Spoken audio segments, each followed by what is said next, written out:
నగరంలోని 16వ division రామ్నగర్లోని road number 8కి చెందిన colony నివాసులు నేడు స్థానిక డివిజన్ కార్పొరేటర్ బోనాల శ్రీకాంత్తో కలిసి కాలనీలో సమావేశం ఏర్పాటు చేసుకున్నారు. ఈ సందర్భంగా గత నెలలో కాలనీలో చోరీ జరిగిన విషయంపై చర్చించి ఇక ముందు కాలనీలో ఎలాంటి నేరాలు జరగకుండా ఉండేందుకు సీసీ కెమెరాలకు కావలసిన డబ్బును ప్రతి ఒక్క కుటుంబం నుంచి సేకరించుకొని సీసీ కెమెరాలు ఏర్పాటు చేయనున్నట్టు వారు తెలిపారు.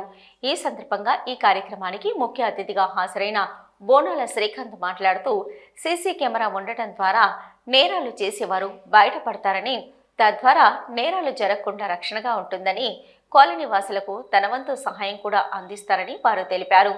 ఈ కార్యక్రమంలో కాలనీ వాసులు శ్రీనివాసరెడ్డి, కిషన్, సత్యనారాయణ రెడ్డి, అనిల్ కొండయ్య, గణేష్, రంజిత్, హనుమంత్ తదితర కాలనీ వాసులు పాల్గొన్నారు.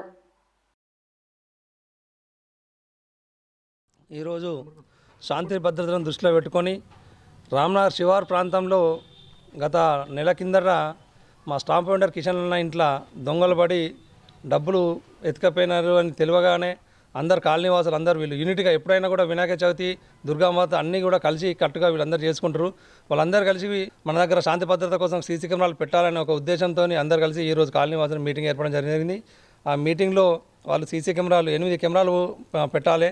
ప్రతి కార్నర్లో ప్రతి ఇంటికి కూడా ఎవరు వచ్చారు, ఎవరు పోయినారు, నైట్లో కూడా నైట్ విజన్ అంటే నైట్లో దొంగలు ఏ టైంలో వచ్చారు, ఏ టైంలో పోయినారు రికార్డ్ అయ్యేందుకు నైట్ విజన్ కెమెరాలు పెట్టుకోవాలని చెప్పి ఈరోజు ఒక నిర్ణయం తీసుకోవడం జరిగింది. వారి నిర్ణయం ప్రకారం నేను కూడా వారు సహకరించుకొని ప్రతి ఒక్కరం కూడా ప్రతి ఇంట్లో సీసీ కెమెరాలు ఉండాలి, అలానే స్ట్రీట్ కార్నర్లో ఉండాలనే ఉద్దేశంతో కాలనీ వాసుల నిర్ణయం ప్రకారం ఈరోజు సీసీ కెమెరాలు ఏర్పాటు చేయడానికి నా వంతు సహాయ సహకారాలు అందిస్తానని చెప్పి తెలియజేయడం జరిగింది.